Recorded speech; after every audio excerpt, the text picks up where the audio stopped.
প্রিয় বন্ধুরা, আসসালামু আলাইকুম। আমি পড়ছিলাম তিন গোয়েন্দা ভলিউম ৫, গল্প ভীতু সিংহ। এখন শুরু করছি তৃতীয় অংশ। ১৩। চলো যাই, আবার বলল কিশোর। কি বলে শুনি। বেড়ার কাছে এক জায়গায় একগুচ্ছ ইউক্যালিপটাস গাছ জন্মে আছে।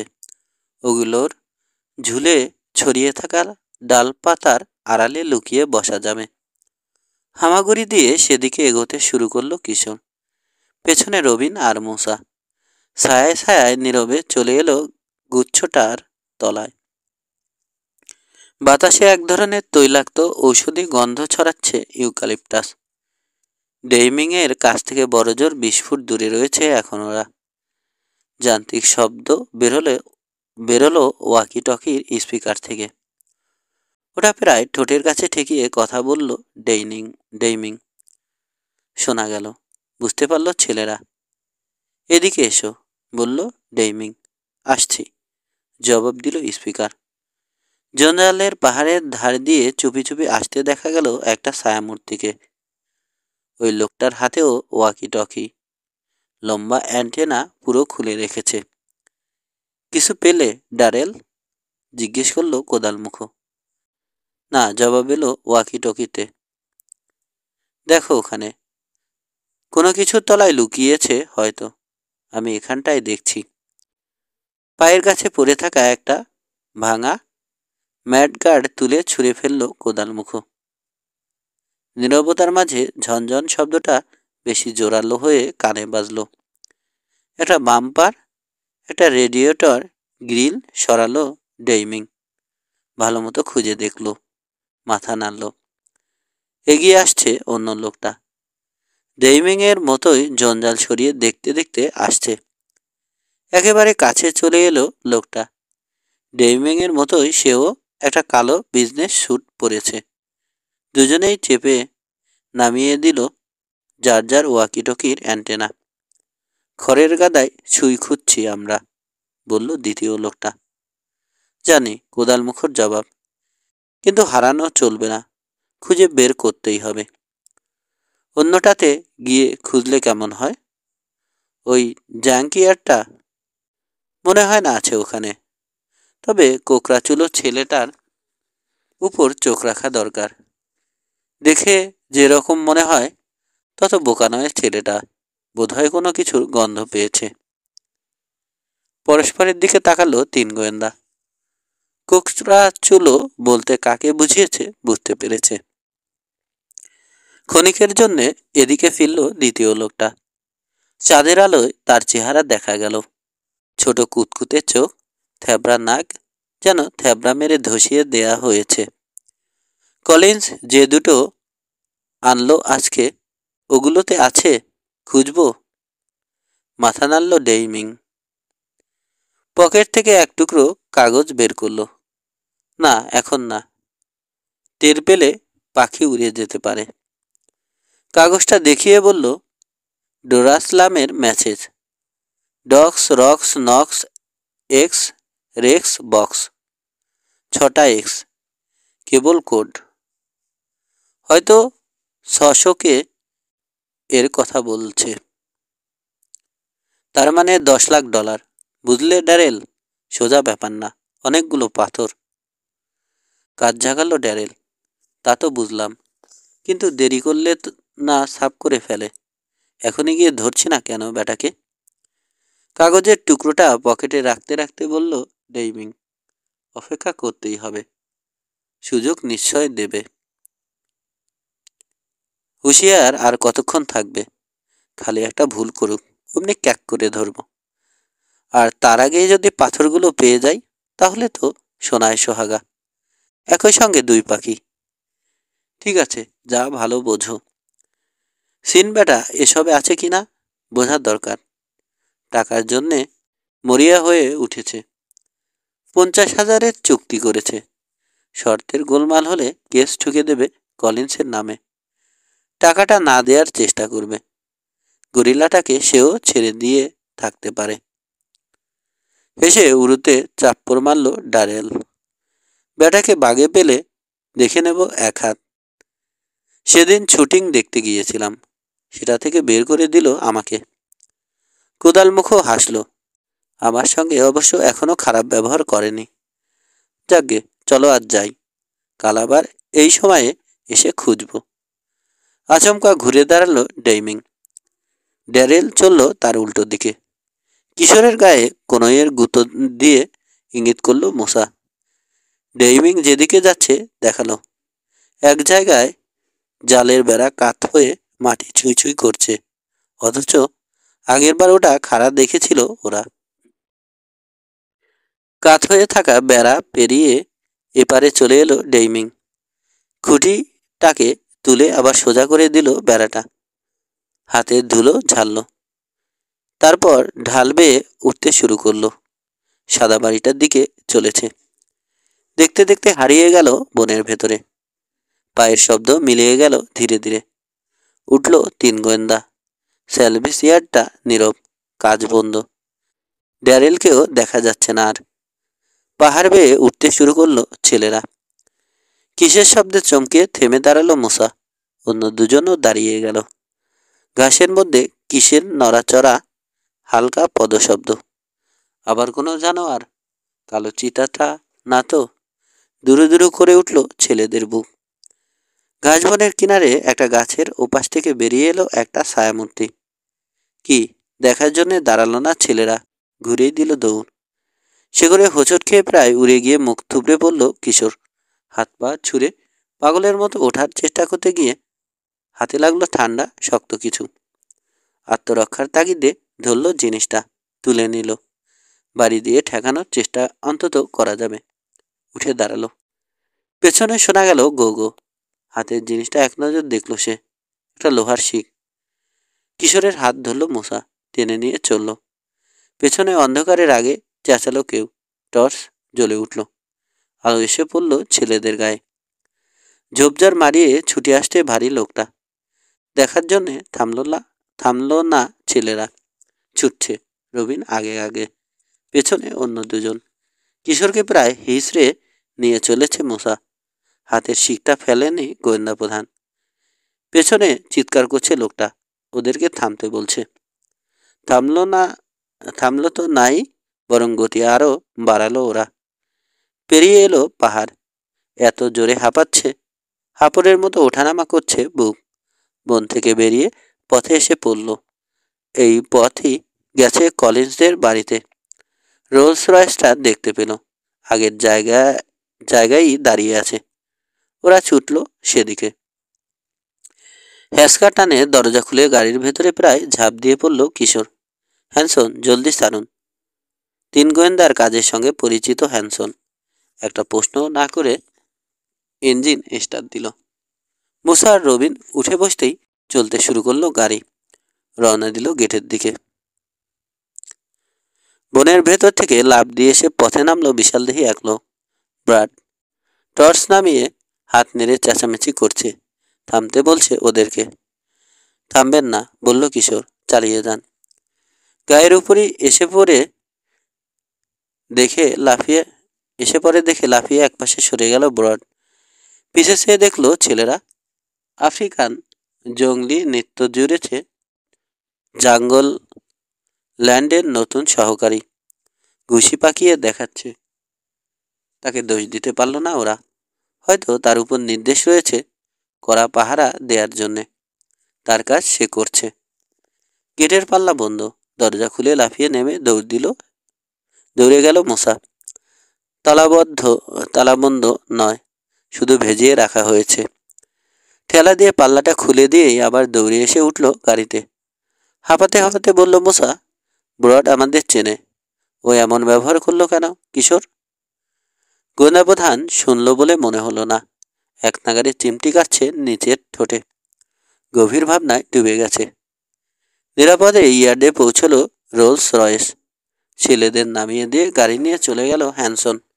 অনেক রাত হয়েছে, তবু একবার হেডকোয়ার্টারে ঢুকে খানিকক্ষণ আলোচনা করাটা উচিত মনে করল কিশোর। হাতের শিকটা ওয়ার্কশপের ওয়ার্ক বেঞ্চের উপর ছুঁড়ে ফেলে 2 সুরঙ্গের মুখের ঢাকনা সরালো সে। হেডকোয়ার্টারে ঢুকেই আবার প্রশ্ন করল মূসা, ব্রড ওরকম করল কেন? তাতে আমি কোনো রহস্য দেখছি না, জবাব দিল কিশোর। তার উপর পাহারার ভার রয়েছে। সন্দেহজনকভাবে আমাদেরকে ঘোরাঘুরি করতে দেখে তাড়া করেছে, ব্যাস। তার মানে আমরা থামলেই চুকে যেত হয়তো। তাহলে থামলাম না কেন? সব সময় কি আর মাথা ঠান্ডা রেখে কাজ করা যায়? যত যাই বলো, ওর ব্যবহার পছন্দ হয়নি আমার। আমারও না। মুসার সঙ্গে একমত হলো কিশোর। কিন্তু কি করা যাবে বলো? সব মানুষের ব্যবহার তো একরকম হয় না। যাকগে ওর কথা। কোদাল মুখো আর থ্যাবড়া নাকের কথায় আসা যাক। প্রথমেই ধরা যাক। কিশোরের কথা শেষ হওয়ার আগেই বলল রবিন, ইয়ার্ডে কি খুঁজছিল ওরা? ছোট কিছু, বলল মুসা। বলল না, খড়ের গাদায় ছুঁই খুঁজছে। ছোটই হবে এমন কোনো কথা নেই, কিশোর বলল। ওরকম একটা জ্যাঙ্কিয়ার্ডে বড় জিনিস লুকিয়ে রাখলেও সহজে খুঁজে পাওয়া যাবে না। কি লুকিয়েছে? রবিনের প্রশ্ন। জানি না, মাথা নাড়ল কিশোর। তবে ওদের কথা থেকে কিছু সূত্র পাওয়া গেছে। রবিন কাগজটা দেখিয়ে কোদালমুখো কি বলেছিল মনে আছে? আছে বলেই গড় গড় করে আউড়ে গেল রবিন। ডোরাসলামের message. Docs rocks knocks x Rex box. 6টা এক্স। এটা কেবল কোড।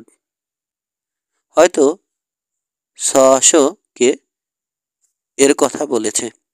তার মানে $10 লাখ। বুঝলে ড্যারেল? সোজা ব্যাপার না, অনেকগুলো পাথর। ভেরি গুড, নোট বইয়ে লিখে ফেলো, পরে ভুলে যেতে পারো। থামল কিশোর। রবিনকে লেখার সময় দিল। তারপর বলল, বেশ, এবার কথাগুলো বিশ্লেষণ করে দেখা যাক। ডোরাসলামকে জানি না আমরা। এটুকু বুঝতে পারছি, কেবল করেছে সে। তার মানে কোথাও থেকে মেসেজ পাঠিয়েছে। আর মেসেজটা পাঠিয়েছে কোডের মাধ্যমে, সাংকেতিক শব্দে। মানে কি শব্দগুলোর? জিজ্ঞেস করল মুসা। উচ্চারণের তারতম্যে অনেক সময় শব্দের মানে অন্যরকম হয়ে যায়। ডেইমিং উচ্চারণ করেছে ইংরেজি এক্স এর মতো করে। বলছেও বটে এক্স, কিন্তু তার বোঝার ভুল যদি হয়ে থাকে, যদিও সে সম্ভাবনা কম, কিন্তু শব্দগুলো এমনও তো হতে পারে। Docks, rocks, knocks, x, Rex, box. অর্থাৎ এক্স আর বক্স বাদে বাকিগুলোতে শেষ অক্ষর এক্স এর পরিবর্তে সি কে এস। একটা কাগজ টেনে নিয়ে খসখস করে লিখল সে, বাড়িয়ে দিল সঙ্গীতের দিকে। এরকম দেখল 2 সহকারী গোয়েন্দা। কিশোর লিখেছে docks, rocks, knocks, ex, wax, box. না, তা না হয় হলো, মাথা নাড়ল মুসা। কিন্তু এসবেরই বা মানে কি? ঠিক বলতে পারবো না, তবে অনুমান বোধ হয় করতে পারছি। উত্তেজনা ফুটল কিশোরের কণ্ঠে। এই যেমন ধরো রক্স, $10 লাখ কথাও বলেছে ডেইমিং। বলেছে অনেকগুলো পাথর। কিছু বুঝতে পারছো? $10 লাখ দামের পাথর। কার এত মাথা খারাপ হয়েছে এত টাকা দিয়ে পাথর কিনবে? পাথর অনেক ধরনের হয় মুসা আমান, রহস্যময় কণ্ঠে বলল গোয়েন্দা প্রধান। রক্সের আরও একটা প্রতিশব্দ আছে, অবশ্য স্ল্যাং। টাকাকেও রক্স বলা হয়। একটা ব্যাপারে আমি শিওর, টাকার গন্ধ পেয়েছে ডেইমিং আর ড্যারেল। $10 লাখ। কোনো ষড়যন্ত্র করছে। ওদের কথাবার্তা চালচলনে ডাকাত বলে সন্দেহ হচ্ছে আমার। ওরা তোমার অনুমান রবিন মেনে নিতে পারছে না। ধরলাম তোমার কথাই ঠিক। মেসেজের বাকি কোডগুলোর মানে কি? ভুরু কোচকালো কিশোর। এখনো জানি না। হয়তো বলা হয়েছে টাকাগুলো কোথায় পাওয়া যাবে। সংকেতের মানে বের করতে পারলে অনেক কিছু পরিষ্কার হয়ে যাবে আমাদের কাছে। হতে পারে টাকাগুলো লুটের মাল, ডাকাতি করে এনেছে। পাথরগুলো পাওয়া গেলে একসঙ্গেই 2 পাখি ধরার কথা বলল, মনে করিয়ে দিল মুসা। কাদের কথা, কিসের কথা বোঝালো? আবার মাথা নাড়ল কিশোর। জানি না, তবে কোনো একজনের কথা বুঝিয়েছে, যে হুঁশিয়ার থাকে এবং যে কোনো মুহূর্তে ভুল করে বসতে পারে। সেই লোকটা কে? হয়তো ফ্র্যাঙ্কলিন সিন, বলল রবিন। সে কেন এসব করতে যাবে বুঝতে পারছি না আমি। গাল চুলকালো কিশোর। গরিলা ছাড়ার ব্যাপারে যদি কারো হাত থাকে তাহলে সেটা টোলকিন। অন্তত সপক্ষে যুক্তি খুঁজে পাওয়া যায়। কিন্তু তার সঙ্গে পাথর আর $10 লাখ কী সম্পর্ক? আঙুল দিয়ে টেবিলে ট্যাটু বাজালো কিশোর। চুপ করে ভাবল কিছুক্ষণ। বলল, আসলে সঠিক পথে ভাবছি না আমরা, ফলে সব তালগোল পাকিয়ে যাচ্ছে। প্রথম কথাটাই ভুলে যাচ্ছি আমরা। আজ সকালে খাঁচা কিনতে এখানে এসেছিল ডেইমিং। তারপর খানিক আগে তার সঙ্গীর কাছে কথাটার উল্লেখও করেছে। ও হয়তো ভাবছে খাঁচার মধ্যে রয়েছে পাথরগুলো। রসিকতার ভঙ্গিতে বলল মুসা। এসো না, গম্ভীর হয়ে বলল কিশোর। মেসেজে বক্স বলা হয়েছে, তার মানে খাঁচাও হতে পারে। রেক্স বক্স মানে ভাঙা খাঁচা না বুঝিয়ে হয়তো বুঝিয়েছে খাঁচাগুলো ভেঙে টুকরো টুকরো করো, পাথর পেয়ে যাবে, কিংবা টাকা। তোমাদের এখনকার 4টে খাঁচা টুকরো টুকরো টুকরো টুকরো হয়ে আছে, বলল মুসা। আর ডেইমিং এর কাছেও ওগুলো তেমন দামি মনে হয়নি। তাহলে $20 সেধেই বিদেয় হতো না। তা ঠিক। সারাদিনের উত্তেজনা আর ক্লান্তিতে মাথা গরম হয়ে আছে আমাদের। মুসা প্রস্তাব দিল, এখন আর ভাবাভাবি না করে চলো গিয়ে ঘুমাই। সকালে ঠান্ডা মাথায় ভাবা যাবে ক্ষণ। ঠিকই বলেছ। তবে থেমে গেল কিশোর। তবে জটিল একটা রহস্য দানা বেঁধেছে। সন্তুষ্টির হাসি ফুটল কিশোরের মুখে। সমাধান করে আনন্দ পাব। 14। পরদিন সকালে হেডকোয়ার্টারে মিলিত হলো আবার 3 গোয়েন্দা। জঙ্গলল্যান্ডে যাব আজও, ঘোষণা করলো কিশোর। তার আগে কিছু কথা আছে। কয়েকটা প্রশ্নের জবাব পেয়েছি। আমার অনুমান ঠিক হলে বেশ কয়েকটা ঘটনা ঘটবে আজ ওখানে। আগ্রহে সামনে ঝুঁকলো 2 সহকারী। কি ঘটবে? জিজ্ঞেস করলো রবিন। মুসার চোখেও একই প্রশ্ন।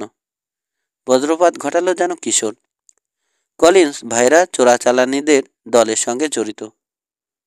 কি? চমকে গেল 2 সহকারী। সিলভার কলিন্স তার ভাইয়ের কাছে এখানে জানোয়ার পাঠায়, বলে চলল কিশোর। ওটা একটা লোক দেখানো ব্যাপার। তলে তলে চলছে হীরা চোরাচালান। হীরা? চোখ বড় বড় হয়ে গেছে রবিনের। হ্যাঁ, হীরাও এক ধরনের পাথর, তাই না? জবাবের অপেক্ষায় না থেকে বলে চলল কিশোর। ডিক আমাদের জানিয়েছে তার চাচা রুয়ান্ডায় গেছে গরিলা জোগাড়ের জন্যে। শুধু রুয়ান্ডাই নয়, আরও অনেক জায়গায় গেছে। জন্তু জানোয়ার জোগাড়ের ছুতোয় চষে বেরিয়েছে সমস্ত আফ্রিকা। দক্ষিণ আফ্রিকার অনেক জায়গায় হীরার খনি পাওয়া গেছে। আগেও ছিল, এখনও আছে। Congo, Ghana, Ivory Coast, Liberia, Sierra Leone, the Republic of Central Africa, এসব অঞ্চল থেকে হীরা রপ্তানি হয়। একটা ম্যাপ বের করলো কিশোর। এই যে পূর্ব আফ্রিকা, রুয়ান্ডা থেকে বেশি দূরে নয়। এই যে দেখো, উগান্ডা আর কেনিয়া কাছাকাছি। ওখানে হীরার খনি আছে। জন্তু জানোয়ারও আছে প্রচুর। সিলভার কলিন্স জানোয়ার পাঠানোর জন্যে যদি পূর্ব উপকূলে যায়, স্বাভাবিকভাবেই যেতে হয় এই সব অঞ্চলের উপর দিয়ে। উপকূলে ওখানে বেশ বড় একটা বন্দর শহর আছে, নাম দারে সালাম। শীষ দিয়ে উঠল মুসা। কানে পরিচিত লাগছে। দ্রুত দ্রুত পকেট থেকে নোটবুক বের করলো রবিন। পাতা উল্টে এসে থামলো এক জায়গায়। গত রাতে ডেইমিং বলেছিল ডোরাসলাম।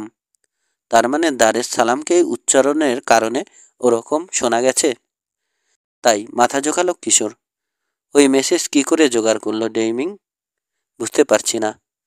আমার যা মনে হয় সিলভার তার ভাইকে পাঠিয়েছে ওই মেসেজ। জানোয়ার শিপমেন্ট হয়ে যাওয়ার পর বলেছে যে হীরাগুলো আসছে। জলজল করছে গোয়েন্দা প্রধানের চোখ। মেসেজের প্রথম শব্দটা হলো ডক্স ডি ও CKS, অর্থাৎ জেটি। তার মানে বন্দর থেকে জাহাজে পাঠানো হয় হীরা। তারপর হলো রক্স, মানে পাথর, মানে হীরা। তৃতীয় আর চতুর্থ শব্দটার মানে এখনো বুঝতে পারিনি। তবে রেক্স বক্স এর মানে বুঝেছি। আসলে ওটা আর ইউ এক্স রেক্সই হবে এবং তাহলেই খাপে খাপে মেলে। থামল সে। থামলে কেন? অধৈর্য কণ্ঠে বলল মুসা। বলো। রেক্স ইংরেজি নয়, ল্যাটিন, মানে হলো রাজা। সিংহকে আমরা বলি পশুর রাজা। তাহলে? রেক্স বক্স বলে বোঝাতে চেয়েছে সিংহের খাঁচা, অর্থাৎ ভিক্টরের খাঁচা। ভিক্টরকে আনা হয়েছে আফ্রিকা থেকে, আর তার খাঁচায় করেই হীরাগুলো এবং আমার ধারণা তারপর কোনোভাবে হীরাগুলো নিখোঁজ হয়েছে। ওগুলোকেই বারবার খুঁজতে আসছে কেউ। নার্ভাস করে তুলছে ভিক্টরকে। মাথা দুলিয়ে বলল মুসা, ঠিক বলেছ। সাধারণ কুকুরও রাতের বেলা অপরিচিত কাউকে বাড়ির পাশ দিয়ে যেতে দেখলে ঘেউ ঘেউ শুরু করে।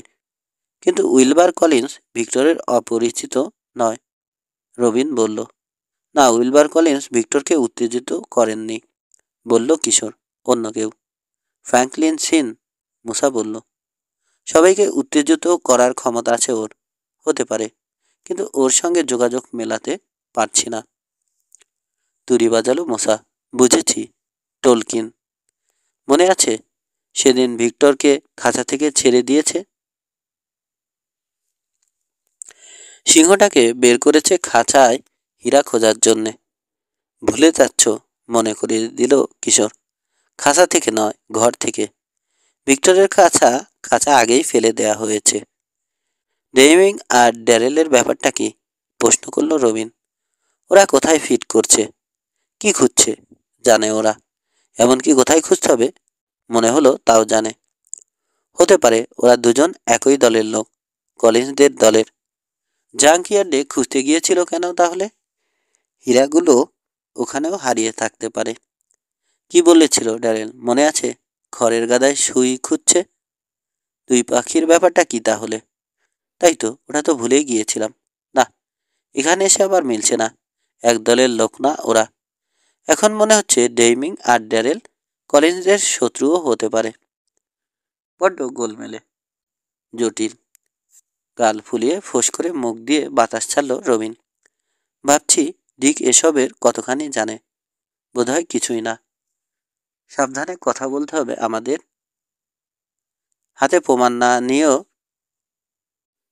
ওর চাচাদের বিরুদ্ধে ওর সামনে কিছুই বলা যাবে না, বুঝেছ? মাথা ঝাঁকালো রবিন আর মুসা। চলো এখন বেরোই। আজও বরিস যাবে ওদিকে, বলে রেখেছি। নিয়ে যাবে আমাদের। জাঙ্গালল্যান্ডে নামিয়ে দিয়ে যাবে।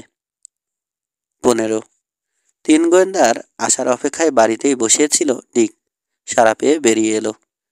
শুটিং যেখানে হচ্ছে সেখানে নিয়ে চলল 3 গোয়েন্দাকে। সমতল খানিকটা খোলা জায়গা ঘিরে রেখেছে বড় বড় গাছপালা আর ঘন ঝোপ। ছোট বড় পাথর ছড়িয়ে ছিটিয়ে আছে। একধারে গাছপালার মাথা ছাড়িয়ে ঠেলে উঠেছে পাহাড়ের চূড়া। চমৎকার সেটিং। কাজ চলছে। সবাই ব্যস্ত। বেশি ব্যস্ত সিন। একবার গিয়ে অভিনেতাদের সঙ্গে কথা বলছে। ফিরে এসে টেকনিশিয়ানদের যন্ত্র সাজানো ঠিক হয়েছে কিনা দেখছে। দু একটা পরামর্শ দিয়েই ছুটে যাচ্ছে শ্রমিকদের কাছে। ধমক দিচ্ছে। হাত নেড়ে অনর্গল কথা বলে কি কি কাজ করতে হবে বোঝাচ্ছে। শুটিং কিছু করেছে আজ? ডিককে জিজ্ঞেস করলো রবিন। মাথা নাড়ল ডিক। না, পারেনি। সারাটা সকাল আকাশ মেঘলা ছিল। রেগে আছে ছিন। এখন সূর্য যখন উঠেছে শুরু হবে শুটিং। ভিক্টরের সিনটা আগে নেবে। রাত কেটেছে কেমন ওর? জিজ্ঞেস করলো কিশোর। ভালো, তবে চিতাটা অস্থির হয়েছিল অর্ধেক রাত। খাইছে, আতকে উঠল মুসা। এক সিংহের জ্বালাই বাঁচি না, আবার একটা ভীতু চিতা। না না, অত ভয়ের কিছু নেই। নতুন এসেছে তো, জায়গা সইয়ে নিতে সময় নেবে। ভিক্টরের জখম কেমন ঠিক? রবিন জানতে চাইল। ভালো, প্রায় মিশে গেছে। সেটের একদিকে দেখালো ডিক। বিশাল সিংহটাকে নিয়ে দাঁড়িয়ে আছেন যেখানে উইলবার কলিন্স। ছেলেদের দেখে হাত তুলে ডাকলেন। এগিয়ে গেল 3 গোয়েন্দা। জলজলে চোখে তাদের দিকে তাকালো সিংহটা। হাঁ করে হলদে দাঁত দেখালো। লেজ নাড়ছে। মুড ভালো আজ ওর, জানালেন কলিন্স। ইতিমধ্যে কয়েকবার রিহার্সাল দিয়েছে, কি করতে হবে বুঝিয়ে দিয়েছি। বিরাট হা করে ভয়াল দাঁতগুলো আবার দেখালো সিংহটা। নরম গড়গড় আওয়াজ বেরোলো গলার ভেতর থেকে। হাসলেন কলিন্স। বললাম না মুড ভালো। হাত তুলে সিংহটাকে নিয়ে যাওয়ার জন্য ইশারা করলো সিন। চলো যাই, ছেলেদের বললেন কলিন্স। অভিনেতা অভিনেত্রী দাঁড়িয়ে আছে ওখানে। তাদেরকে বলল সিন, অ্যানি তুমি আর জন দাঁড়িয়ে থাকবে ওখানে। পাহাড়ের গোড়াটা দেখালো। সিংহটা থাকবে থাকবে ওপরে। ওই যে ওই বড় পাথরটা ঝুলে আছে তার উপর, নিচে তোমাদের দিকে তাকিয়ে। হঠাৎ পেছন ফিরে তাকাবে জন। সিংহটাকে দেখে চমকে উঠবে। এই সময় সিংহটা ঝাঁপিয়ে পড়বে ওর উপর। পরিষ্কার? কোনো প্রশ্ন? অ্যানি? জন? গুড। ক্যামেরাম্যানের দিকে ফিরল পরিচালক। সিংহের ঝাঁপিয়ে পড়ার ছিনটা তুলবে তুমি। জন লড়াই করবে ওটার সঙ্গে। গায়ের উপর থেকে ফেলে দেওয়ার চেষ্টা করবে। গড়াগড়ি করে সরে যাবে কয়েক ফুট। তারপর নিথর হয়ে পড়ে থাকবে। সিংহটা তার গায়ের উপর পা তুলে দিয়ে দাঁড়াবে। এরপর সিন কাট হয়ে যাবে। আর ছবি তোলার দরকার নেই। পরের দৃশ্যে চলে যাব আমরা। ঠিক আছে? তোমাদের কাজ তোমরা ঠিকঠাক মতো করবে। এখন সিংহটা বেমক্কা কিছু করে না বসলেই বাঁচি। দেখুন, গম্ভীর হয়ে বললেন কলিন্স, আপনার লোকদের ঠিকমতো চলার নির্দেশ দিন। ওরা বেমক্কা কিছু না করলে ভিক্টরও করবে না। প্রাইস যদি চুপচাপ পড়ে থাকেন মাটিতে, ভিক্টর আর কিছু করবে না। ওঠার চেষ্টা করলে ধাক্কা দিয়ে ফেলে দেবে। ওরকমই বোঝানো হয়েছে ওকে। আপনার অভিনেতারা উল্টোপাল্টা কিছু না করলে অ্যাক্সিডেন্ট হবে না, নিশ্চিত থাকুন। পরিবেশ হালকা করার জন্য প্রাইসের দিকে চেয়ে চোখ টিপল পরিচালক। তোমার জীবন বীমা করানো আছে তো, জন? অভিনেতার মুখ শুকনো। রাখো তোমার রসিকতা, আমি এদিকে। সরে গেল ওখান থেকে। সিগারেট ধরালো। ভয় পাচ্ছে বেচারা। ফিসফিস করে বন্ধুদের বলল কিশোর, ভিক্টরের উপর ছিন্ন ভরসা রাখতে পারছে না। শান্ত হয়ে বসে থাকা বিশাল জানোয়ারটার দিকে তাকালো মূসা। প্রাইসকে দোষ দেয়া যায় না। গায়ের উপর জলজান্ত এক সিংহ লাফিয়ে পড়বে ভাবতে কারই বা ভালো লাগে। কিন্তু ভিক্টর পোষা। প্রতিবাদ জানালো ডিক। ও কখনো কারো কোনো ক্ষতি করেনি। জন প্রাইসের না গতকাল কি জানি হয়েছিল? রবিন বলল। কই, আজ তো তেমন কিছু দেখা যাচ্ছে না। মেকআপ, বলল মূসা। অভিনেত্রীর দিকে এগিয়ে গেল সিন। জনের দৃশ্যটা নেয়ার পরেই তোমার একটা দৃশ্য নেওয়া হবে। দৃশ্যটা হবে এরকম। তাঁবুতে ঘুমিয়ে থাকবে তুমি। এক কোণা ফাঁক করে মাথা গলিয়ে দিয়ে ভেতরে ঢুকবে সিংহ। ওকে দেখে ভয় পেয়ে উঠে বসে গলা ফাটিয়ে চিৎকার করবে তুমি। সিংহটা তখন গর্জে উঠবে। ঠিক আছে?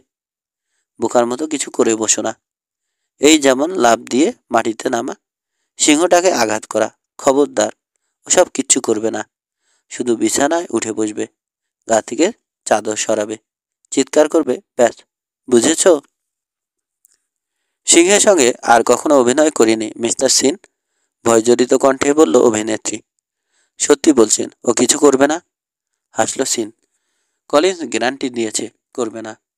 কিন্তু অ্যানির মুখ দেখে মনে হলো না খুব একটা ভরসা পেয়েছে। কিশোরের হাত ছুঁয়ে মাথা নেড়ে ইঙ্গিত করল মূসা। নির্দেশিত দিকে তাকিয়ে কোদাল মুখকে দেখতে পেল গোয়েন্দা প্রধান। সেটের এক কিনারে দাঁড়িয়ে কাজ দেখছে। ডিকের দিকে কাত হয়ে কিশোর জিজ্ঞেস করল, ওই লোকটাকে চেনো? ওই যে ও। কোদাল মুখটা তো চিনি। নাম জিঞ্জার। সিনের সঙ্গে কাজ করে। জিঞ্জার? তুমি শিওর? ডেইমিং না? না না, জিঞ্জার, আগ্নেয়াস্ত্র বিশেষজ্ঞ। দুই সহকারীর দিকে চট করে একবার তাকালো কিশোর। চোখে চোখে কথা হয়ে গেল। মাথা ঝোঁকালো দুজনেই। টলকিনের কি খবর? ডিককে জিজ্ঞেস করলো আবার কিশোর। আর দেখা গেছে ওকে? মুখ বাঁকালো ডিক। আরও ধরা পড়লে কি অবস্থা হবে জানে না। আচ্ছা ডিক, ভিক্টরের খাঁচাটা কই? কোথায় ফেলেছ? জানি না, যদ্দূর মনে হয় ইয়ার্ডে ফেলে দেয়া হয়েছে। আমাদের বেশিরভাগ জঞ্জালি ওখানে ফেলি। কেন? এমনি, কৌতূহল। ওকে কলিন্স, হঠাৎ বলে উঠল সিন, আপনার সিংহ নিয়ে ওখানে উঠুন গিয়ে। মাথা নেড়ে সায় জানিয়ে ভিক্টরের কান ধরে টান দিলেন কলিন্স। আয় ভিকি, কাজ করতে হবে। বাধ্য ছেলের মতো কলিন্সের সঙ্গে সঙ্গে চলল সিংহটা। এরপর তার প্রতিটি নির্দেশ অক্ষরে অক্ষরে পালন করতে লাগলো। পাহাড়ের নিচে অবস্থান নিল প্রাইস আর অ্যানি। ইশারা করলো সিন। চেঁচিয়ে উঠল সহকারী পরিচালক, রেডি ফর অ্যাকশন। সবাই চুপ। প্রায় সবগুলো চোখ একসাথে ঘুরে গেল অভিনেত্রীর দিকে। পাহাড়ের উপরে সিংহের মুখ দেখা যাবে। ঠিক ওই বিশেষ মুহূর্তে দুই সহকারীর হাত ধরে টানল কিশোর। অনিচ্ছা সত্ত্বেও সরে এলো দুজনে। কি ব্যাপার? বিরক্ত কণ্ঠে বলল মুসা। এটা একটা সময় হলো ডাকার? আসল সিনটা। এই সুযোগটার অপেক্ষায় ছিলাম, আসতে বলল কিশোর। চলো, কাজ আছে। কোথায়? জিজ্ঞেস করল রবিন। গলায় রহস্য ঢেলে বলল কিশোর, হিরক অঞ্চলে। সাদা বাড়িটার কাছে এসে দাঁড়ালো ছেলেরা। নতুন খাঁচাগুলো বোধ হয় ওধারে, বলল কিশোর। দেখব। চোরাচালানের কাজে নিশ্চয় ওগুলো ব্যবহার করা হয়েছে। হুঁশিয়ার থাকবে। অবাক হলো রবিন। কেন, কার ভয়? সবাই তো এখন শুটিংয়ের ওখানে। সবাই নয়। আর কিছু বলল না কিশোর। বাড়ির পাশ ঘুরে অন্য ধারে এগিয়ে গেল। তার কথা মতো কোণের কাছে দাঁড়ালো মুসা আর রবিন। ভালো করে দেখলো কাছে পিঠে কেউ আছে কিনা। নেই দেখে কিশোর একটা জানালার নিচে এসে দাঁড়ালো। ভেতরে উকি দিয়ে দেখলো ঘরেও কাউকে দেখা গেল না। দুটো খাঁচা দুদিকে সরিয়ে রাখা হয়েছে। একটার দিকে এগোলো ওরা, অন্যটা দেখা যায় না ওখান থেকে। কপাল ভালোই আমাদের, ফিসফিস করে বলল রবিন। কিংকংয়ের বাচ্চা ঘুমোচ্ছে। খাঁচার এক কোণে জড়সড় হয়ে পড়ে আছে গরিলাটা। চোরাই হীরা খোঁজার জন্য ভেতরে ঢুকতে হবে নাকি?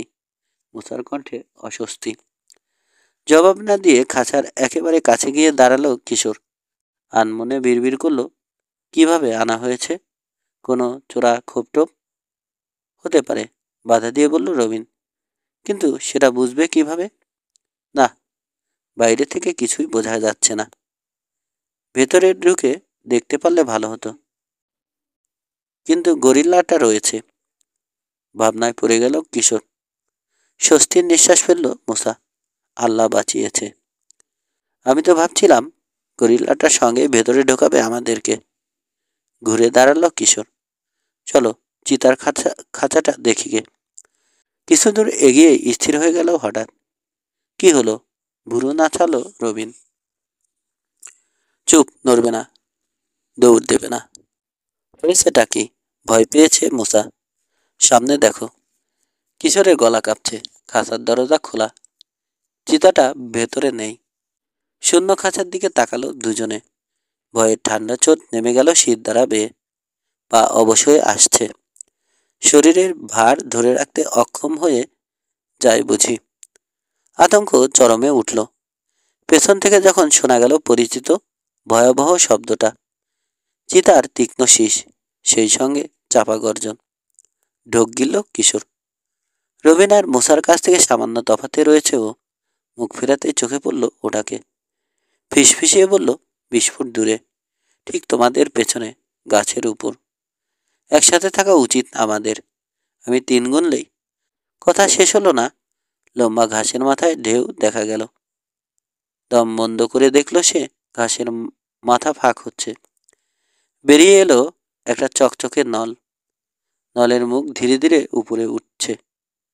খসখসে একটা কণ্ঠ শোনা গেল, কেউ নড়বে না। ঘাস বনের ভেতর থেকে বেরিয়ে এলেন লম্বা মানুষটা, ডাক্তার হ্যালোয়েন। আস্তে করে আরেক পা বাড়ালেন। আর একটু উঁচু হলো হাতের রাইফেলের নল, টিগারে আঙুল। আকস্মাৎ একসঙ্গে ঘটল কয়েকটা ঘটনা। তীক্ষ্ণ তীব্র চিৎকার করে উঠল চিতা। গর্জে উঠল রাইফেল। লাফ দিয়ে পিছিয়ে গেল ছেলেরা। ধূপ করে তাদের কয়েক ফুট দূরে এসে লাফিয়ে নামল চিতাটা। পড়ে গেল। কয়েক সেকেন্ড পা নাড়ল, মুখ খিঁচল। শিহরণ উঠল শক্তিশালী পেশিতে। তারপর নিথর হয়ে গেল কুচকুচে কালো দেহটা। এগিয়ে এলেন ডাক্তার। তার মুখে রাগ আর হতাশার মিশ্রণ। ময়লা বুটের ডগা দিয়ে আলতো খোঁচা দিলেন চিতার গায়ে। তোমাদের ভাগ্য ভালো, গুলিটা জায়গা মতো লেগেছে, বললেন তিনি। গুলি মানে? ওটা কি? ঠিকমতো কথা বেরোচ্ছে না মুসার মুখ দিয়ে। হ্যাঁ, মরে গেছে। তার কথাটা শেষ করে দিলেন ডাক্তার। আসল বুলেট। কল্পনাও করিনি কখনো কলিন্সের কোনো জানোয়ারকে খুন করতে হবে। বিষণ্ণ ভঙ্গিতে মাথা নাড়লেন তিনি। জানোয়ারটার ক্ষত থেকে রক্ত ঝরছে। সেদিক থেকে চোখ ফেরালো কিশোর, ঢোক গিল। Thanks doctor. ওটা বেরোলো কিভাবে? আমারই দোষ। আবার মাথা নাড়লেন তিনি। অনেক দূর থেকে এসেছে, ভাবলাম ভালো মতো চেক আপ দরকার। বাইরে থেকে ডার্ট শুনলাম। ঠিক ওই মুহূর্তে লাফিয়ে উঠল ওটা। লাগলো না ডার্ট। আবার ছুটতে যাব, এই সময় খাঁচার দরজা খুলে বেরিয়ে এলো ওটা। অবাক হয়েছি, কিন্তু দাঁড়ালাম না। দিলাম দৌড়। জিপ থেকে রাইফেল আনতে, অস্ত্র সঙ্গে রাখি। বিপজ্জনক জানোয়ার নিয়ে কাজ করি, কখন দরকার পড়ে। এই এখন। চুপ হয়ে গেলেন তিনি। তার মানে খাঁচার দরজা খুলে রেখেছিল কেউ? কিশোরের প্রশ্ন। ওরকম একটা কাজ কে করতে যাবে? পাল্টা প্রশ্ন করলেন ডাক্তার। যে করবে তারও তো বিপদের ভয় আছে। দরজা খুলে যদি তার উপরে এসে ঝাঁপিয়ে পড়তো চিতাটা? আমার মনে হয় তালা ঠিক মতো লাগেনি। ডার্ট তো কতই ছুঁড়েছেন। এত কাছ থেকে মিস করলেন কেন? শুরু হয়ে এলো ডাক্তারের চোখের পাতা। বললাম না, লাফিয়ে উঠেছে। কপাল, বুঝলে, সবই কপাল। মরবে তো তাই। ধরে এলো তার গলা। চিতাটার উপর ঝুঁকলো মশা। মেরে ফেলা ছাড়া কি আর কোনো উপায় ছিল না? আর কি করতে পারতাম? ভয়ানক খুনি। আবার ডার্ট ছুড়তে পারতাম, কিন্তু ওষুধের ক্রিয়া শুরু হতে সময় লাগতো। ওই সময়ের মাঝেই সর্বনাশ করে ফেলতো। হঠাৎ যেন মনে পড়ল তার। তা তোমরা এখানে কি করছো? কলিন্স তো বললো শুটিং দেখতে গেছো। গিয়েছিলাম। আমতা আমতা করলো কিশোর। ভাবলাম এদিকে একবার ঘুরে যাই। এক এক করে তিনজনের মুখের দিকে তাকালো ডাক্তার। কলিন্সের কাছে শুনলাম তোমরা গোয়েন্দা, তদন্ত করতে এসেছো নিশ্চয়। কিছু পেলে? মাথা নাড়ল কিশোর। না, সবই এখনো রহস্য। তোমাদের দোষ দেব কি? আমিই অবাক। একের পর এক রহস্যময় ঘটনা ঘটে চলেছে এখানে। মাথামুন্ডু কিছুই বুঝতে পারছি না। একটা রহস্যের কথা শুনবে? তিনজোড়া চোখেই আগ্রহ ফুটল। ঠোঁটে সিগারেট লাগালেন ডাক্তার। দেয়াশালাই বের করে ধরালেন। নাক মুখ দিয়ে ধোয়া ছেড়ে থুতু ফেললেন মাটিতে। তারপর সিগারেটটা 2 আঙুলের ফাঁকে নিয়ে বললেন, বলছি, যতবার তোমরা ছেলেরা এখানে আসো একটা করে জানোয়ার ছাড়া পায়। ভালো করে ভেবে দেখো, বোঝা যায় কিছু? একে অন্যের দিকে তাকালো ছেলেরা। জোরে হেসে উঠলেন ডাক্তার। ঠিক বলিনি? চিতাটার গায়ে লাথি মারলেন। এটাকে সরানো দরকার। ঠিক আছে, পরে হবে। শোনো, তোমাদেরকে একটা উপদেশ দিয়ে রাখি। কি স্যার? মিনমিন করে বলল রবিন। সাবধানে থাকবে। বলে আর দাঁড়ালেন না। ঘুরে হেঁটে গিয়ে ঢুকে পড়লেন লম্বা ঘাসের ভেতরে। 16। 2 সহকারীকে নিয়ে ইয়ার্ডের বেড়ার কাছে এসে দাঁড়ালো গোয়েন্দা প্রধান। কয়েক একর জায়গা জুড়ে পড়ে আছে লোহা লক্ষ্যর, অধিকাংশই গাড়ির ভাঙাচোরা বডি। এখানে কি? জিজ্ঞেস করলো মশা। চোরাই হিরেগুলো খুঁজব, জবাব দিল কিশোর। ভিক্টরে ফেলে দেয়া খাঁচাটাও। হীরাগুলো এখনো খাঁচার মধ্যে রয়েছে ভাবছ? রবিন প্রশ্ন করল। যথেষ্ট সন্দেহ আছে। অনেক দিন আগে ফেলা হয়েছে খাঁচাটা। তবে একটা আইডিয়া হয়তো পেতে পারি দেখলে। কিন্তু কিশোর, মুসা বলল, খাঁচায় থাকলে কোথায় থাকবে? তোমার কি ধারণা? থলে ভরে বেঁধে দেয়া হয় কোনো কোনাটোনায়? বলতে পারবো না মুসা। আমার মনে হয় ডেইমিং আর ড্যারেলও জানে না কোথায় রাখা হয় হীরাগুলো। জানলে এতদিনে পেয়ে যেত। ওরা কাল রাতে অনেক খুঁজেছে। রবিন বলল, পাইনি। আমরা পাবো এটা আশা করছো কিভাবে? আমরা খুঁজবো দিনের আলোয়। অন্ধকারে অনেক কিছুই চোখ এড়িয়ে যায়। সেফ পাগলামি, বিড়বিড় করলো মোসা। নির্জন ইয়ার্ড। কিশোর বলল, এই সুযোগ, চলো। আগের রাতে বেড়াটা যে জায়গায় নামানো হয়েছিল সেখানে এসে দাঁড়ালো ওরা। সহজেই ঠেলে আবার নামিয়ে দিল খুঁটি। হেঁটে চলে এলো তারের জালের উপর দিয়ে। চত্বরে ঢুকে গুড়ি মেরে এসে থামলো ভাঙাচোরা বডির স্তূপের কিনারে। কান ঝালাপালা করা ক্ষণক্ষণে ধাতব আওয়াজ উঠল ইয়ার্ডের অন্য ধারে। সেই সঙ্গে বিরক্তিকর যান্ত্রিক গোঙানি, শীষ, আর্তনাদ। চলো দেখি, প্রস্তাব দিল কিশোর। মেটাল শ্রেডার কি করে কাজ করে। বিরাট এক ক্রেন দেখা গেল কয়েকশো গজ দূরে, কন্ট্রোল হাউসটা আরো দূরে। প্রতিবাদ জানিয়ে গুঙিয়ে উঠল যেন যন্ত্র। মস্ত এক যান্ত্রিক থাবা নেমে আসতে লাগলো স্তূপের ওধারে উপরে। জঞ্জালের উপর ঘটাং করে পড়ল থাবাটা। ধাতব আকশিতে করে তুলে নিল একটা বডি। শূন্যে উঠে গেল, দুলছে। ওটাকে একটা জায়গায় নিয়ে গিয়ে ছেড়ে দিল আকশি। ধপ করে পড়ল বডিটা। তারপর শুরু হলো বিচিত্র হুপ হুপ শব্দ। ঝাঁকুনি খেতে খেতে এগিয়ে চলেছে বডি। Conveyor belt. একটা বডির উপর দাঁড়িয়ে দেখছে মূসা। শেডে নিয়ে যাচ্ছে। শেডের মুখে পৌঁছে থামলো বেল্ট ক্ষণিকের জন্যে। তারপর ঝাঁকুনি দিয়ে যেন ছুঁড়ে ফেললো বডিটাকে হা করে থাকা দানবের পেটে। চালু হয়ে গেল যান্ত্রিক দানবের চোয়াল দাঁত। আর্তনাদ শুরু করলো গাড়ির বডি। বোঝা যাচ্ছে পিষে ফেলা হচ্ছে ওটাকে। খাইছে, শিউরে উঠল মূসা। শুনে মনে হয় জ্যান্ত চিবিয়ে খাচ্ছে। আবার নড়তে শুরু করেছে ক্রেনের আকশি। আরেকটা বডি তুলে নিয়ে গিয়ে ফেললো বেল্টের উপর। বেল্ট সেটাকে নিয়ে গেল শেডে।